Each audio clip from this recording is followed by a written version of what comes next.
How did Philo's powers become Philo's Trinity, the so-called Trinity of Christianity? If you want to understand this mystery, study the Ante-Nicene Fathers.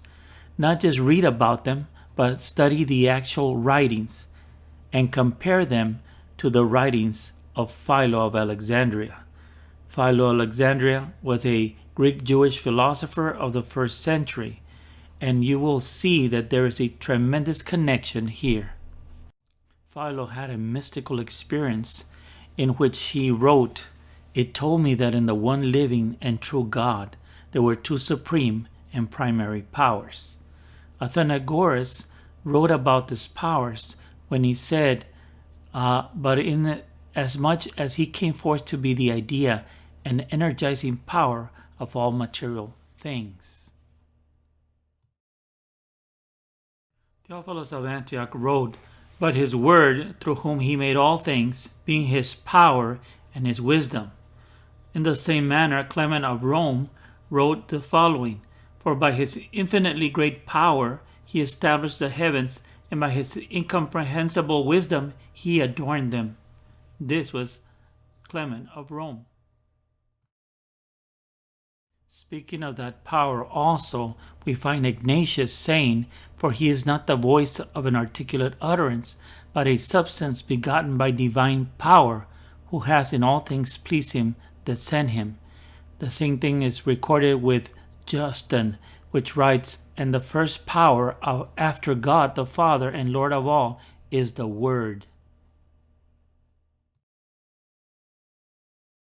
We come to Justin Martyr, who wrote that God begat before all creatures a beginning, who was a certain rational power proceeding from himself.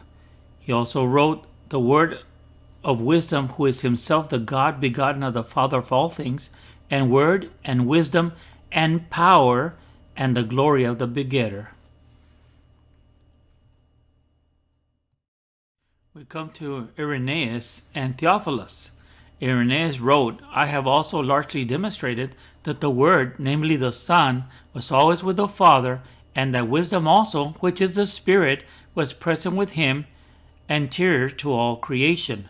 And Theophilus wrote, "Let us make man in our image, after our likeness, but to no one else than to his own word and wisdom did he say, let us make."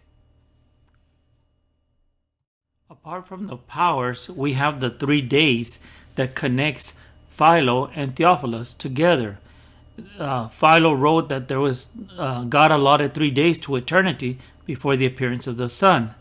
And Theophilus wrote in like manner also the 3 days which were before the luminaries are types of the Trinity of God, His Word, and His wisdom.